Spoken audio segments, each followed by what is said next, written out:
C'est ton devoir de payer pour son mariage, ont hurlé mes parents au dîner.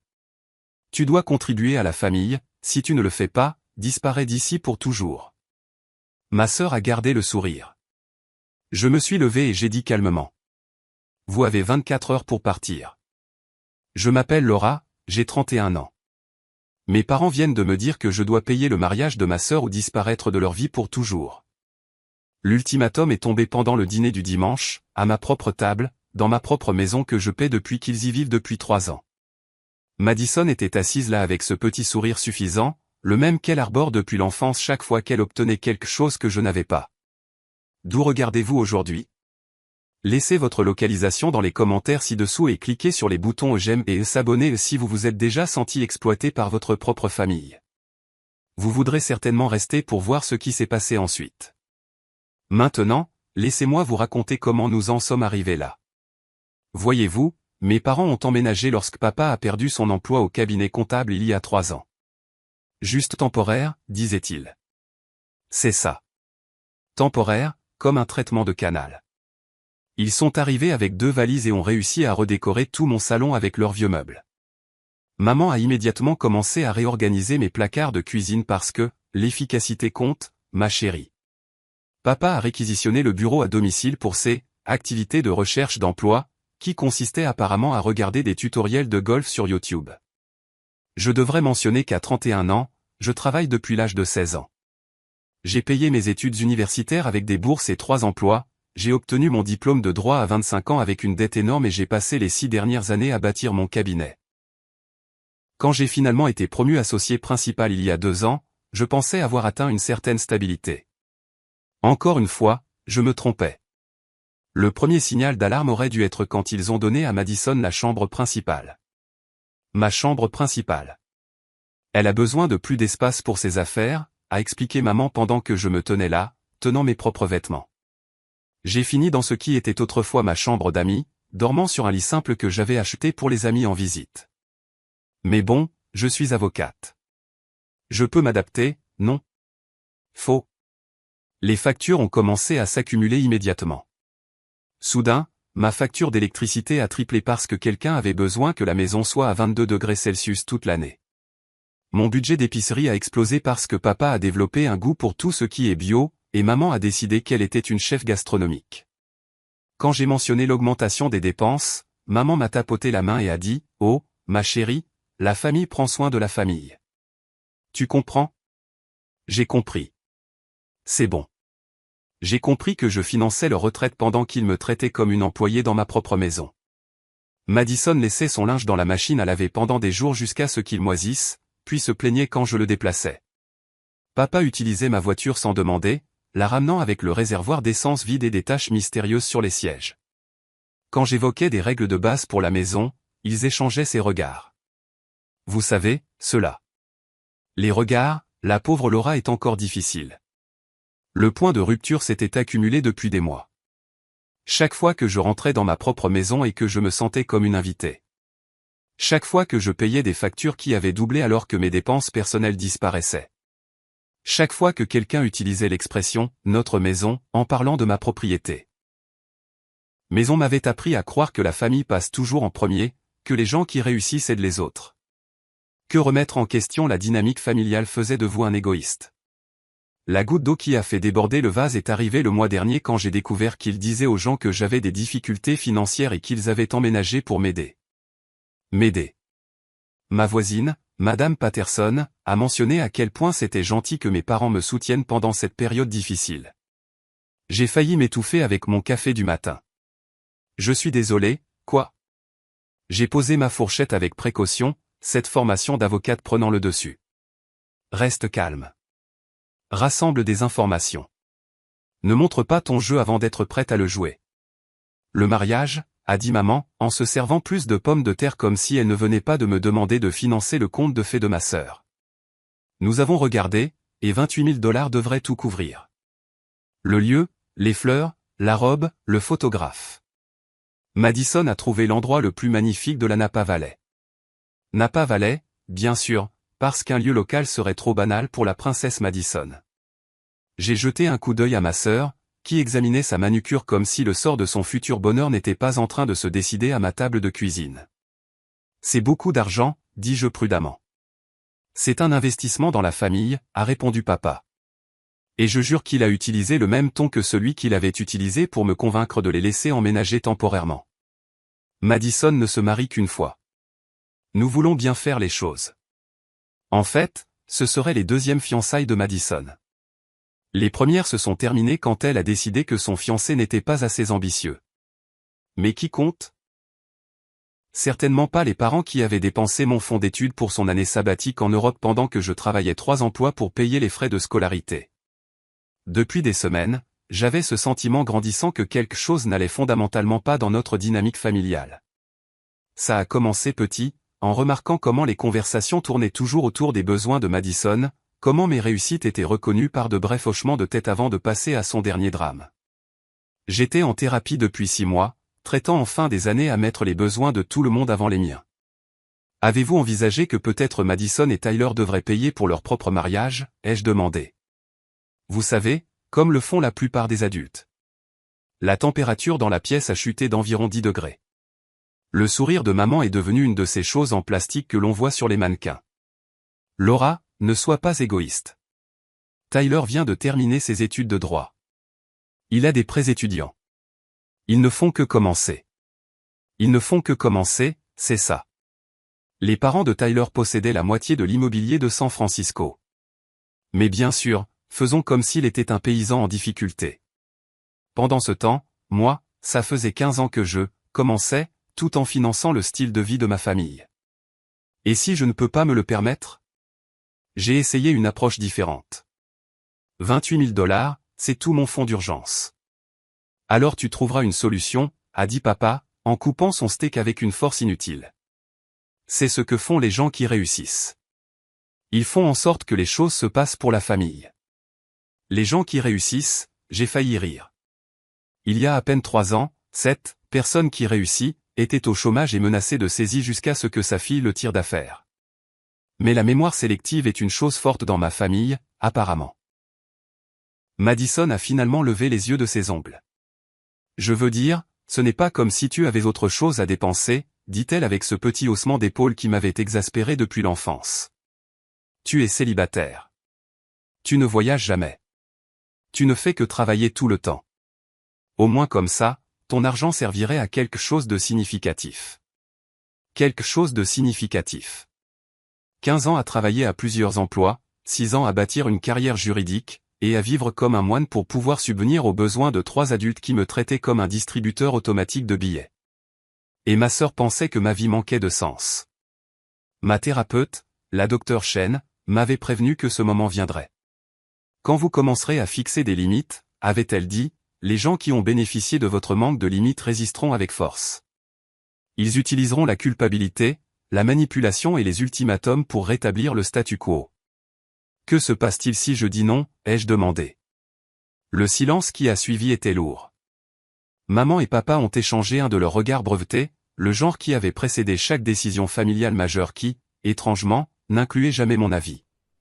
Papa s'est éclairci la gorge comme s'il était sur le point de rendre un verdict. Alors tu n'es pas la fille que nous avons élevée, a-t-il dit finalement. La famille passe en premier, Laura. Toujours. Si tu ne peux pas comprendre ce principe de base, alors peut-être que tu dois réfléchir à ce qui est vraiment important dans ta vie.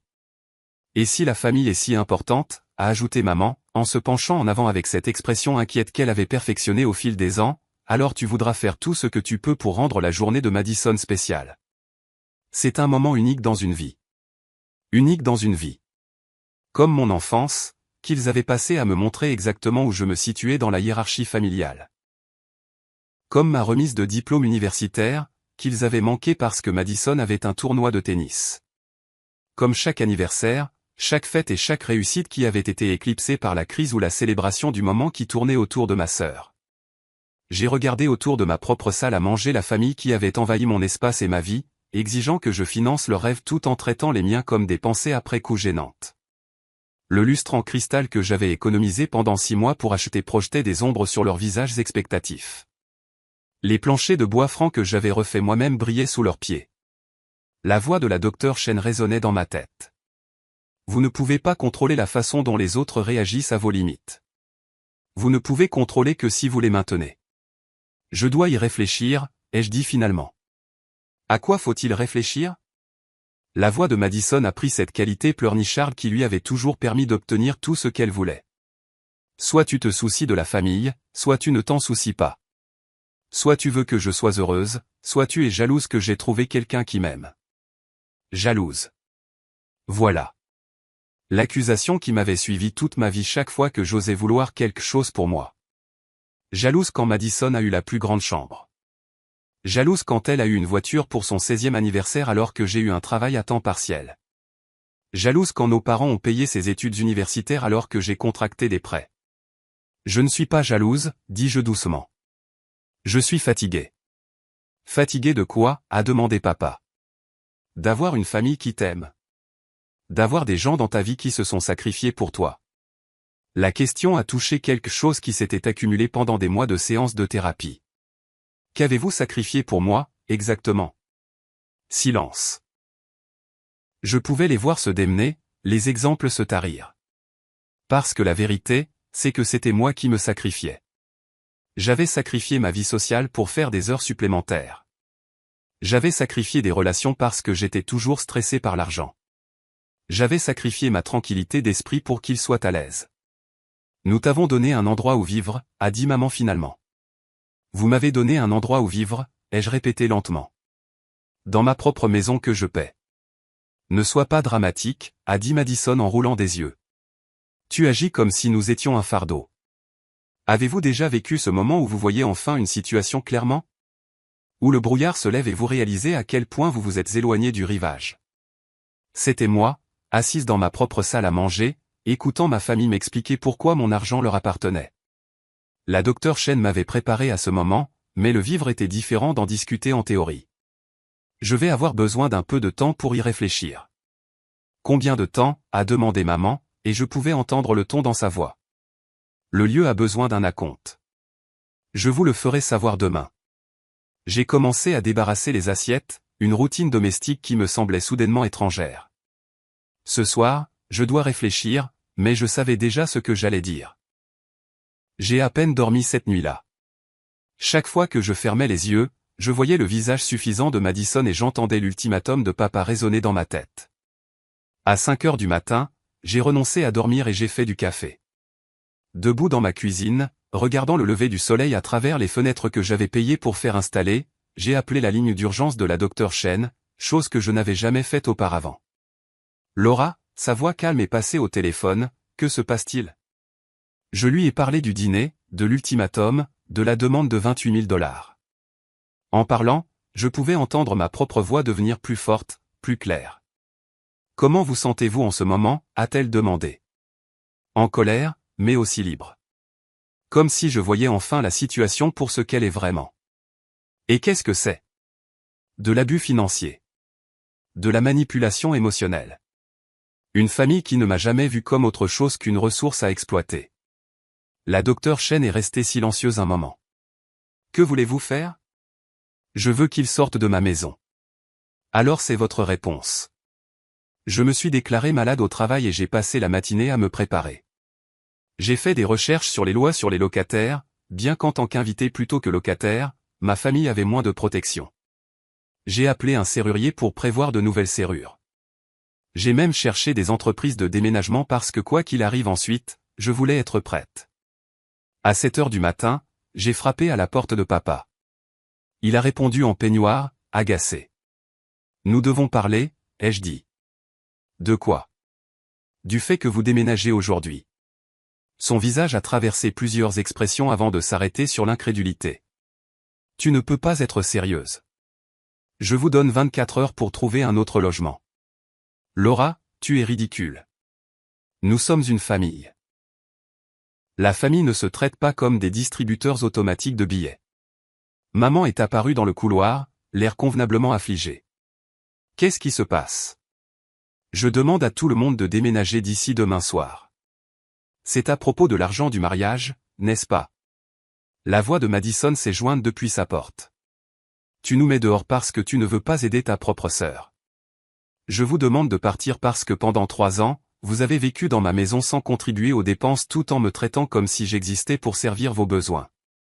La demande de mariage n'était que la goutte d'eau qui a fait déborder le vase. Où sommes-nous censés aller, a exigé maman. Ce n'est plus mon problème. Vous êtes tous des adultes. Débrouillez-vous. Tu ne peux pas nous mettre dehors comme ça, a crié Madison. Nous avons des droits.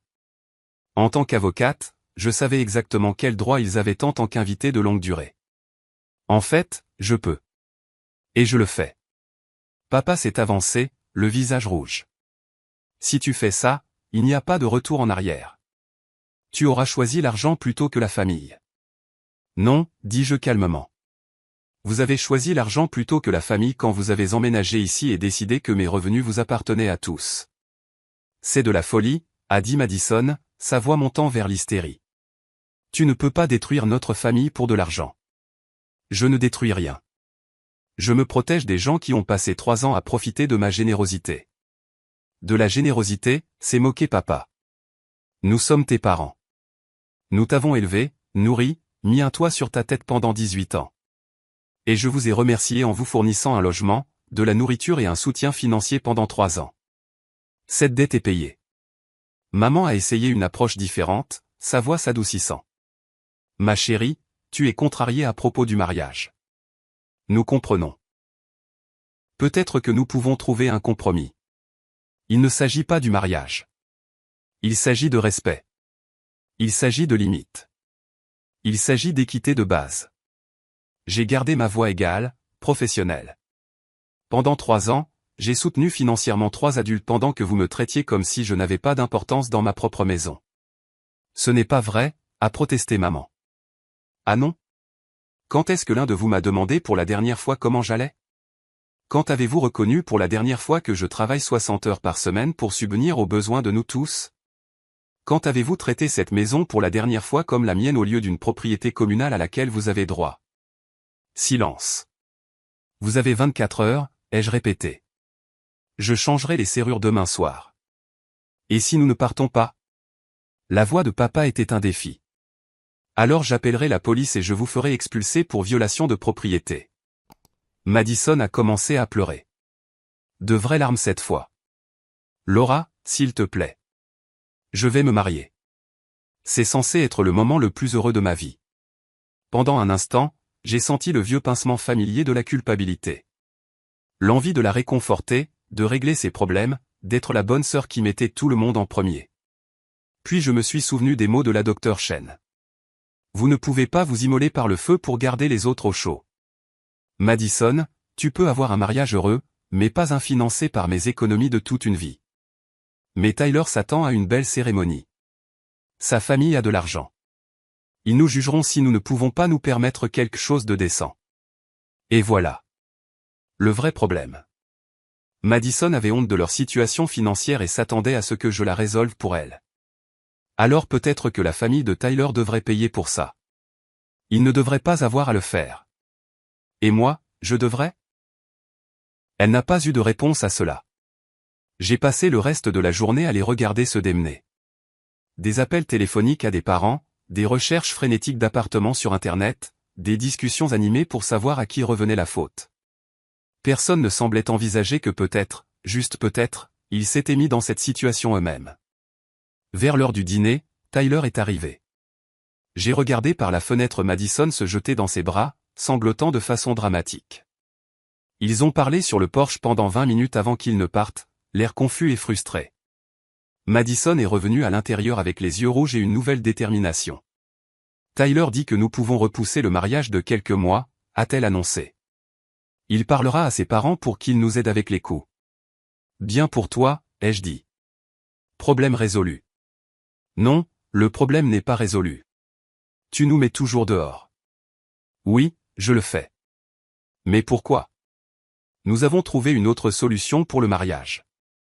Je l'ai regardé, étonné qu'elle ne comprenne toujours pas, Madison, il ne s'est jamais agi que du mariage. Les 24 heures suivantes se sont écoulées dans un tourbillon de drame familial. Des appels de parents dont je n'avais pas entendu parler depuis des années. Tous voulaient savoir pourquoi j'abandonnais ma famille. Tante Patricia a appelé 3 fois. Oncle Robert a envoyé un long texto sur les valeurs familiales. Même ma grand-mère, que j'aime sincèrement, a appelé pour me demander si j'avais perdu la tête. Ils disent à tout le monde que tu les as mis dehors à cause d'un mariage, a-t-elle dit doucement.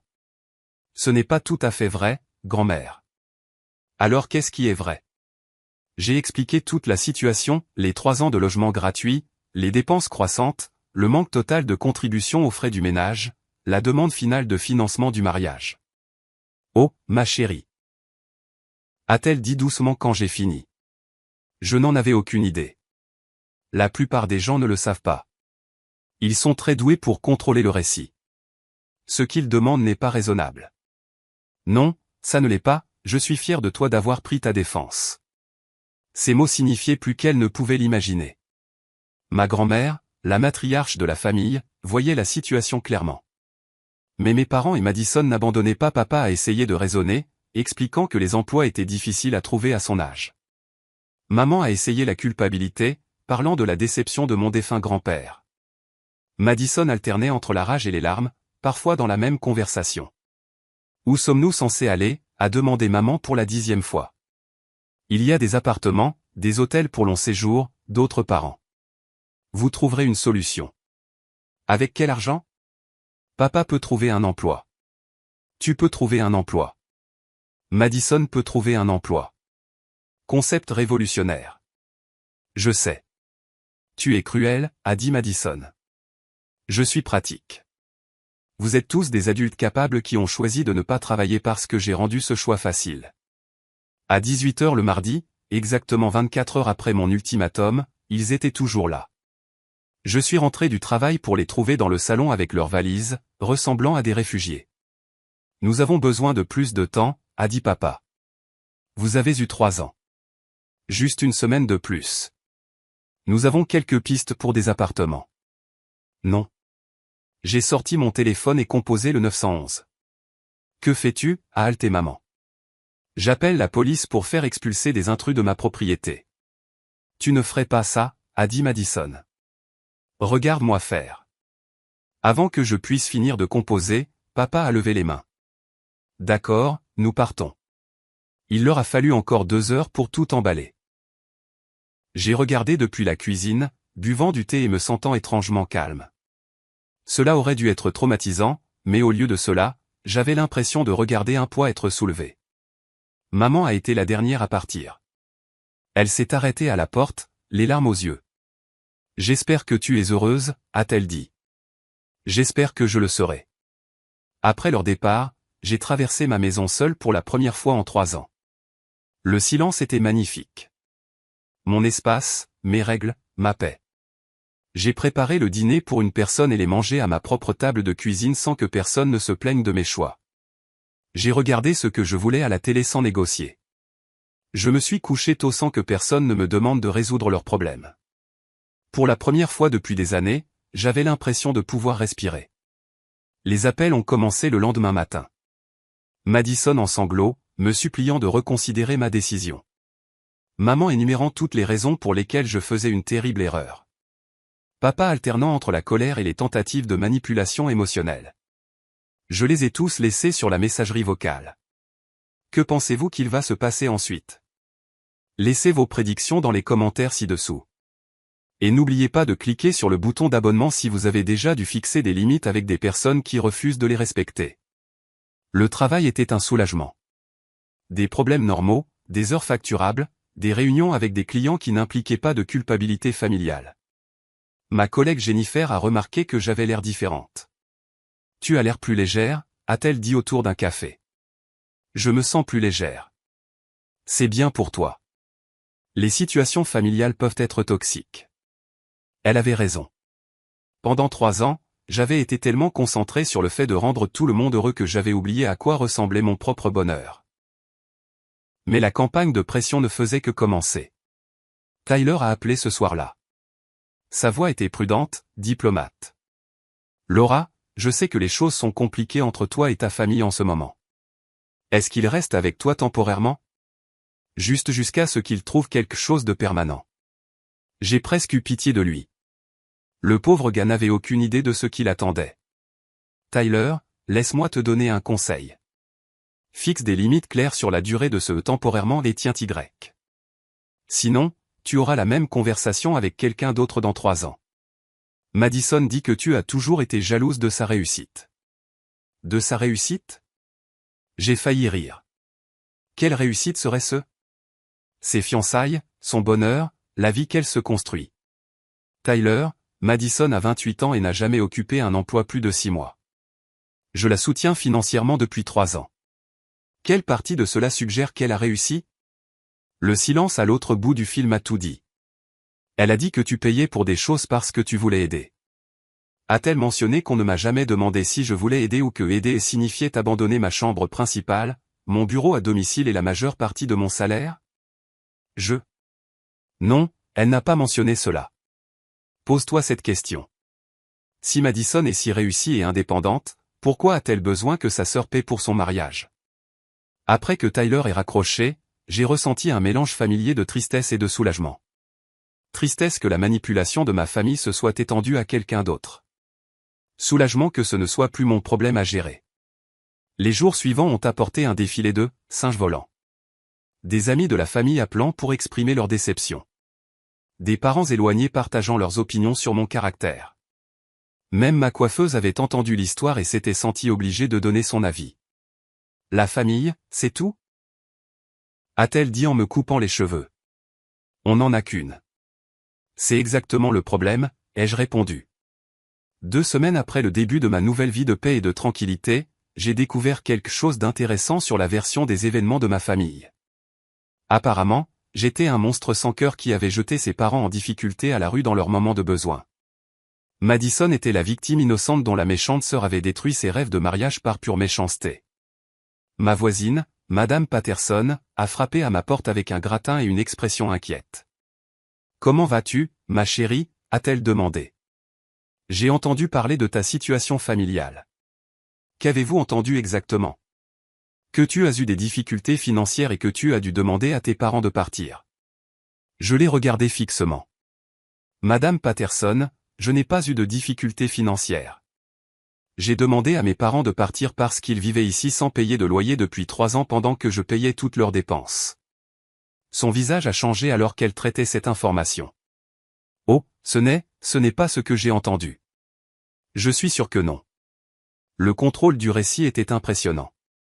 Je devais admettre que, d'une manière ou d'une autre, ils avaient transformé 3 ans de dépendance financière en une aide qu'ils m'apportaient dans les moments difficiles. Ma demande d'équité de base était devenue de la cruauté. Leur sentiment de droit avait complètement disparu de l'histoire. Mais tout le monde ne l'achetait pas. Mon amie Sarah a appelé ce week-end. J'ai croisé ta mère à l'épicerie. Elle m'a raconté une histoire folle sur le fait que tu les as mis dehors par jalousie à propos du mariage de Madison. Et, ça ne tenait pas la route.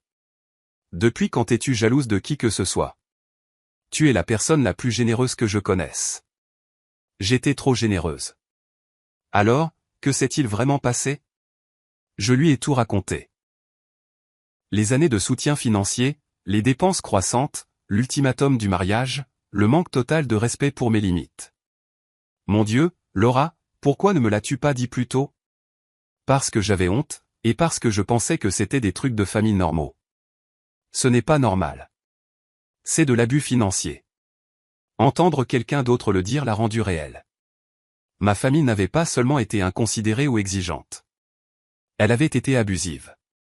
Sarah n'était pas la seule à voir clair dans leur jeu. Ma grand-mère a de nouveau appelé. J'ai réfléchi à notre conversation, a-t-elle dit. Et j'ai observé comment tes parents gèrent cette situation. Comment ça? Ils ne prennent aucune responsabilité. Ils se présentent comme des victimes et toi comme la méchante. Cela me dit tout ce que j'ai besoin de savoir sur qui est vraiment en faute ici. C'est difficile, grand-mère. Je n'arrête pas de me demander si j'ai bien fait. Ma chérie, la bonne chose à faire est rarement la chose facile. Tu t'es défendue. C'est toujours la bonne chose à faire. Son soutien signifiait tout, surtout que d'autres membres de la famille continuaient leur campagne de culpabilisation. Mais le vrai test est venu 3 semaines plus tard, lorsque Tyler a de nouveau appelé. Laura, nous devons parler. Sa voix était différente cette fois, tendue, frustrée. Que se passe-t-il? Ta famille. Il reste toujours chez moi. C'était censé être temporaire. Mais il ne cherche plus d'appartement. Il traite mon appartement comme si c'était le leur. J'ai presque souri. Presque. Bienvenue dans mon monde, Tyler. Madison n'arrête pas de me demander de payer les frais du mariage. Elle dit que puisque tu ne veux pas aider, je dois prendre le relais et prouver que je l'aime. Et qu'en penses-tu? Je pense que je commence à comprendre pourquoi tu leur as demandé de partir. L'appel de Tyler a été la première fissure dans le front uni de ma famille, mais ce ne serait pas la dernière. Ils sont ici depuis 3 semaines, a-t-il poursuivi. Et ton père n'a postulé à aucun emploi. Ta mère se plaint de tout, de la pression de l'eau à la marque de café que j'achète. Et Madison? Madison, quoi? Elle prépare cet énorme mariage comme si l'argent n'était pas un problème. Elle regarde des robes qui coûtent plus cher que ma voiture. Quand j'ai essayé de suggérer une cérémonie plus petite, elle m'a accusé de ne pas l'aimer assez pour vouloir le mariage de ses rêves. J'ai ressenti une pointe de sympathie familière pour cet homme qui découvrait ce que je savais depuis des années. Les rêves de ma famille avaient toujours un prix pour quelqu'un d'autre. Tyler, puis-je te demander quelque chose? Bien sûr. Que t'a dit Madison sur la façon dont elle subvenait à ses besoins ces dernières années? La pause était révélatrice. Elle a dit qu'elle était entre 2 emplois, qu'elle se concentrait sur l'organisation du mariage. Pendant 3 ans. Eh bien, elle a dit qu'elle aidait à s'occuper de tes parents. Par aider, tu veux dire vivre sans loyer pendant que je payais pour tout? Une autre pause. Elle a fait croire qu'elle faisait des sacrifices. Le seul sacrifice que Madison avait fait était de renoncer à toute prétention d'indépendance, mais je n'ai pas dit cela. Tyler était en train de le comprendre par lui-même. Écoute, a-t-il dit finalement. J'ai appelé parce que j'ai besoin de conseils. Comment puis-je les faire partir sans détruire ma relation avec Madison? Tu ne peux probablement pas faire les deux. Que veux-tu dire? Tyler, Madison n'a jamais appris que ses actions ont des conséquences parce que quelqu'un la sauve toujours de ses conséquences. Si tu la sauves maintenant, tu la sauveras pour le reste de votre relation. Mais je l'aime. Je l'aime aussi. C'est pourquoi j'ai passé 3 ans à la soutenir. L'amour ne signifie pas accepter un comportement inacceptable. Après avoir raccroché, j'ai réalisé quelque chose d'important. Je ne me sentais plus coupable de ma décision. J'étais désolé pour Tyler, désolé pour mes parents qui avaient créé ce gâchis, même désolé pour Madison qui n'avait jamais appris les compétences de base d'un adulte. Mais je ne me sentais pas coupable de me protéger. Cette clarté a duré exactement 2 jours jusqu'à ce que Madison se présente à mon bureau. Elle est entrée dans le hall d'entrée, parfaitement mise, vêtements de marque et manucure fraîche. Chaque centimètre de la jeune femme accomplie qu'elle n'avait jamais été. Mon assistante m'a appelé. Laura, ta sœur est là. Elle dit que c'est urgent. Contre mon meilleur jugement, j'ai accepté de la voir. Madison a fait irruption dans mon bureau comme si elle en était la propriétaire, s'installant dans le fauteuil en face de mon bureau avec une élégance étudiée. Joli bureau, a-t-elle dit en regardant autour d'elle. La réussite te va bien. J'ai attendu. Madison ne faisait jamais de compliments sans vouloir quelque chose. Je suis venu m'excuser, a-t-elle dit finalement. C'était inattendu. J'ai réfléchi à tout ce qui s'est passé et je réalise que nous avons peut-être profité de ta générosité. Peut-être. Le qualificatif était révélateur. Je veux arranger les choses entre nous, a-t-elle poursuivi. La famille est trop importante pour la perdre pour de l'argent. Que proposes-tu exactement? Tyler et moi te rembourserons.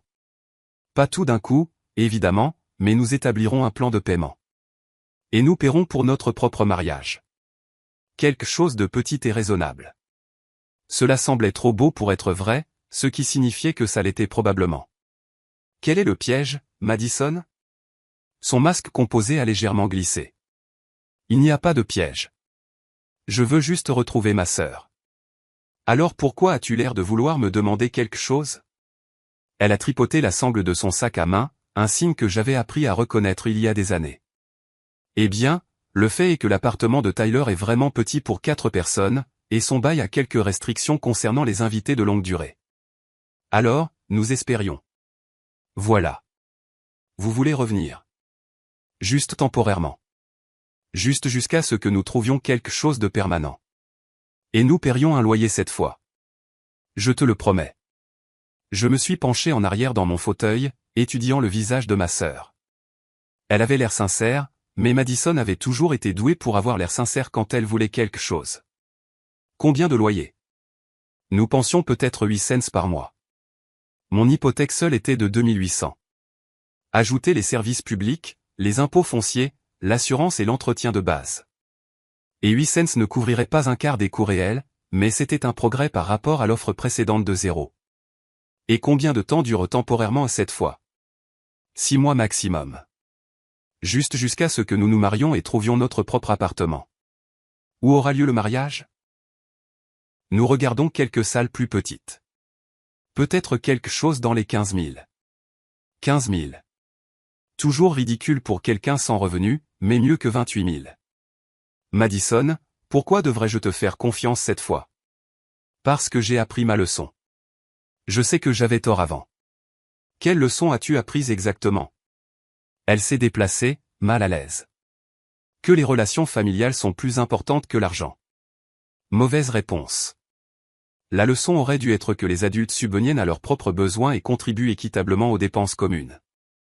Mais Madison considérait toujours cela comme un problème d'argent contre la famille au lieu d'un problème de respect et de limite.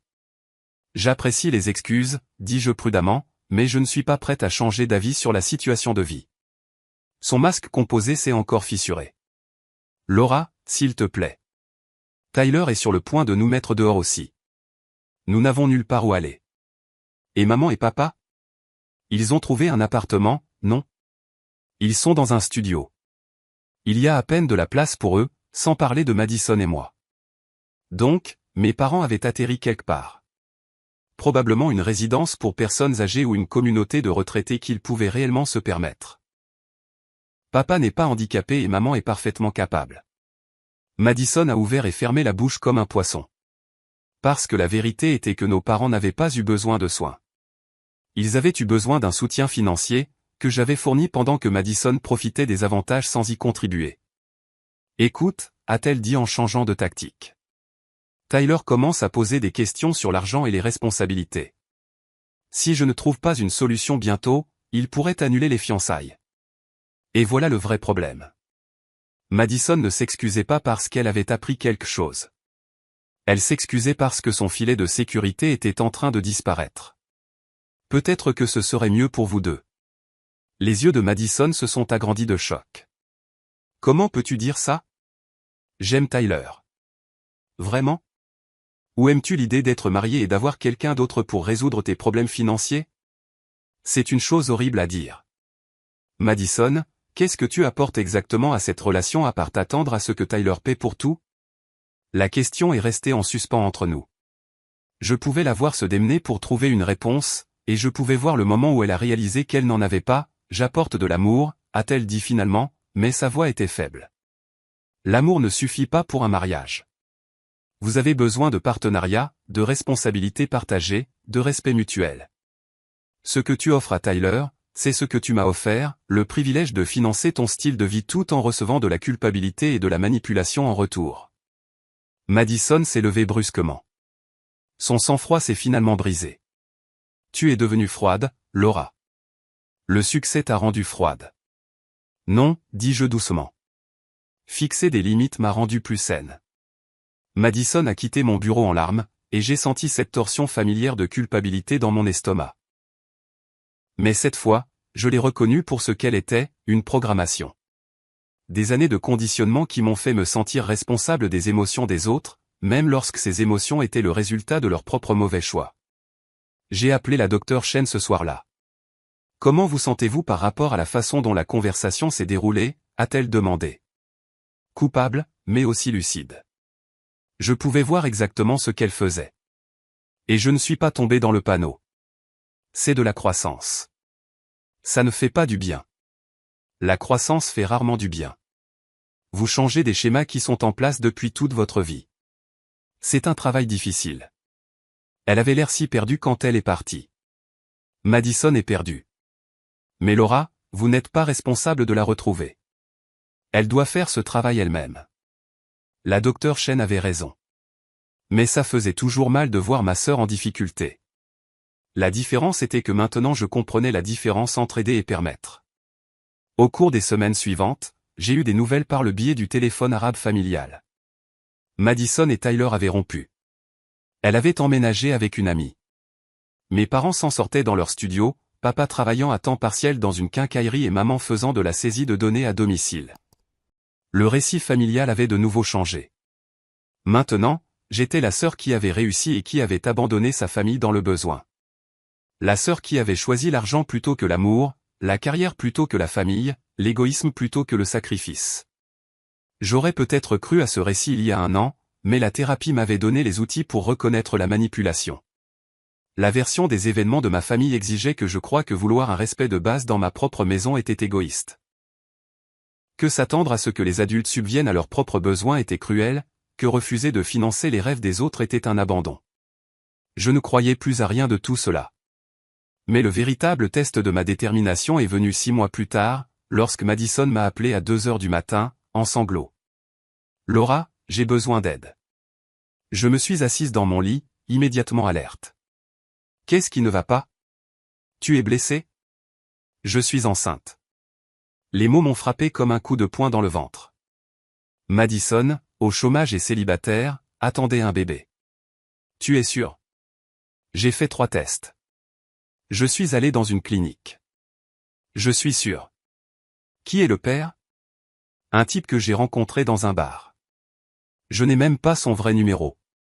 Mon cœur s'est brisé pour elle. C'était exactement le genre de crise que ma famille se spécialisait à créer. Le genre qui nécessitait un sauvetage immédiat de quelqu'un d'autre.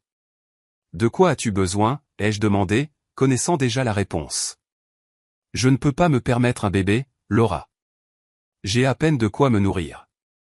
J'ai besoin d'argent pour les visites chez le médecin et j'ai besoin d'un endroit où vivre avec un bébé et j'ai besoin d'aide. Voilà. L'urgence qui justifierait tout. La crise qui ferait de moi la méchante si je ne volais pas à la rescousse. Ma sœur enceinte, seule et désespérée, ayant besoin de sa sœur qui a réussi pour la sauver. Il y a 1 an, je l'aurais invitée à revenir immédiatement. J'aurais tout payé, je l'aurais soutenue pendant la grossesse et au-delà. Je me serais convaincu que c'était ce que faisait la famille. Madison, je suis désolé que tu traverses ça. M'aideras-tu? La question est restée en suspens entre nous comme un pont que je pouvais choisir de traverser ou de brûler. Je t'aiderai à rechercher des ressources. Medicaid pour les soins prénatals, WIC pour l'aide nutritionnelle, des programmes de logement pour les mères célibataires. Il existe des systèmes de soutien disponibles. Ce n'est pas ce que je voulais dire. Et tu le sais. Je sais. Laura, s'il te plaît. Je n'ai personne d'autre vers qui me tourner. Si, tu en as. Tu as les mêmes options que toutes les autres femmes enceintes dans ta situation. Tu peux demander des programmes d'aide, trouver un travail qui s'adapte à la grossesse, contacter le père du bébé ou envisager l'adoption si tu n'es pas prête à être parent. Je ne peux pas faire ça seul. Tu n'as pas à le faire seul. Il y a des systèmes de soutien, des conseillers, des programmes conçus pour aider. Mais Madison, je ne peux plus être ton seul système de soutien. Le silence à l'autre bout du fil était dévastateur. C'est tout? A-t-elle chuchoté. Ta propre sœur est enceinte et effrayée, et tu vas l'abandonner. Je ne t'abandonne pas. Je refuse de te permettre de continuer. Il y a une différence. Elle a raccroché sans un autre mot. Je n'ai pas dormi le reste de la nuit. J'ai regardé le plafond, remettant tout en question. Étais-je sans cœur? Est-ce que j'abandonnais ma sœur au moment où elle avait le plus besoin de moi? Étais-je si concentré sur les limites que j'avais perdu ma compassion? Le matin, j'avais ma réponse. La compassion n'exigeait pas que je sacrifie ma sécurité financière et mon bien-être émotionnel. Aider ne devait pas signifier prendre l'entière responsabilité de la vie de quelqu'un d'autre. J'ai appelé la docteure Chen pour une séance d'urgence. Vous vous remettez en question, a-t-elle observé après que je lui ai parlé de l'appel de Madison. Ne devrais-je pas? Elle est enceinte et seule. Elle est enceinte et a des choix à faire concernant son avenir. Vous pouvez la soutenir sans la sauver. Et si quelque chose lui arrivait? Et si elle ne pouvait pas gérer ça? Laura, et si elle le pouvait? Et si être forcée de gérer sa propre crise était exactement ce dont Madison avait besoin pour enfin grandir? C'était une dure vérité, mais la docteure Chen avait raison. Chaque fois que j'avais sauvé Madison des conséquences, je l'avais empêchée d'apprendre à gérer des situations difficiles. Je l'avais maintenue dépendante au lieu de l'aider à devenir indépendante. Cet après-midi-là, j'ai fait quelque chose que je n'avais jamais fait auparavant. J'ai recherché toutes les ressources disponibles pour les femmes enceintes dans la situation de Madison. Programme d'assurance maladie, aide nutritionnelle, aide au logement, programme de formation professionnelle, même des cours de parentalité. J'ai tout compilé dans un document détaillé et je le lui ai envoyé par email avec une note. Je crois en ta capacité à gérer cela. Voici des outils pour t'aider à réussir. Elle n'a pas répondu. Au cours des mois suivants, j'ai eu des nouvelles par les canaux familiaux. Madison avait demandé Medicaid et WIC. Elle avait emménagé dans un programme de logement de transition pour femmes enceintes. Elle avait même trouvé un travail à temps partiel dans une garderie qui lui permettrait d'amener le bébé au travail. Elle s'en sortait. Pas parfaitement, non sans difficulté, mais elle s'en sortait.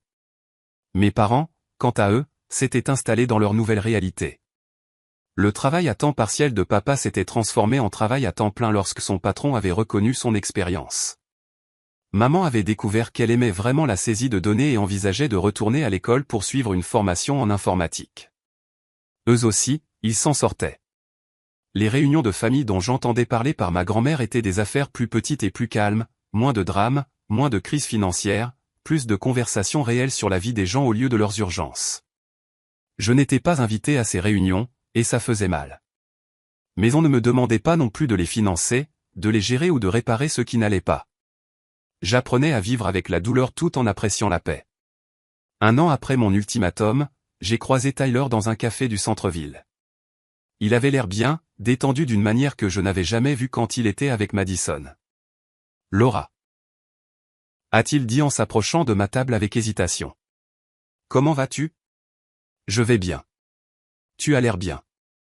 Je me sens bien. Je voulais te remercier. Pourquoi? Pour la conversation que nous avons eue sur les limites. Elle a changé ma vie. Comment ça? J'ai réalisé que j'étais sur le point d'épouser quelqu'un qui s'attendait à ce que je résolve tous ses problèmes sans rien apporter aux solutions. Ce n'est pas un partenariat. Tu vois quelqu'un? En fait, oui. Quelqu'un qui travaille aussi dur que moi, qui paie ses propres factures. Qui me traite comme un partenaire au lieu d'un compte en banque. J'ai souri, sincèrement heureuse pour lui. Ça a l'air merveilleux. Le bébé de Madison est magnifique, au fait. Elle publie parfois des photos. Mon cœur s'est serré. Je n'avais pas vu de photos de mon neveu. Je ne savais même pas si c'était un garçon ou une fille. Mais la mention désinvolte de Tyler m'a dit que Madison se portait assez bien pour maintenir une présence sur les réseaux sociaux. Est-ce qu'elle va bien? D'après ce que je peux dire, elle s'en sort. Le bébé semble en bonne santé et heureux. Après le départ de Tyler, je suis restée assise dans le café pendant un long moment, pensant aux choix et aux conséquences. Mon choix de fixer des limites avait eu des conséquences. Je vivais toujours avec des relations perdues, des réunions de famille dont je ne faisais pas partie, un neveu que je ne rencontrerais peut-être jamais. Mais il avait aussi eu des conséquences dont j'étais reconnaissante, une sécurité financière que je n'avais jamais eue auparavant, la paix dans ma propre maison, des relations basées sur le respect mutuel au lieu de la dépendance financière, un sentiment de valeur personnelle qui n'était pas lié à mon utilité pour les autres. Je suis rentré chez moi dans ma maison tranquille, j'ai préparé le dîner pour une personne et je me suis installé pour regarder un film que j'avais choisi sans consulter les préférences de personne d'autre. Mon téléphone n'a pas sonné avec des urgences familiales. Personne ne m'a demandé de résoudre leurs problèmes ou de financer leurs rêves. Pour la première fois de ma vie d'adulte, je vivais pour moi-même au lieu de vivre pour l'approbation des autres. C'était parfois solitaire, mais c'était aussi authentique d'une manière que mon ancienne vie n'avait jamais été. Si cette histoire a résonné en vous, assurez-vous d'aimer et de vous abonner pour plus d'histoires sur le courage de fixer des limites avec des personnes qui refusent de les respecter. Parfois, la chose la plus aimante que vous puissiez faire pour votre famille est de refuser de permettre leur pire comportement. Et rappelez-vous, vous pouvez aimer quelqu'un sans financer son style de vie. Vous pouvez soutenir quelqu'un sans vous sacrifier. Une vraie famille célèbre votre succès au lieu d'en profiter simplement. Je m'appelle Laura. J'ai 31 ans, et j'ai enfin appris la différence entre être utilisé et être aimé. La leçon m'a coûté des relations sans lesquelles je pensais ne pas pouvoir vivre, mais elle m'a donné une vie que je ne savais pas que je méritais. Parfois, les limites les plus difficiles à fixer sont avec les personnes que nous aimons le plus.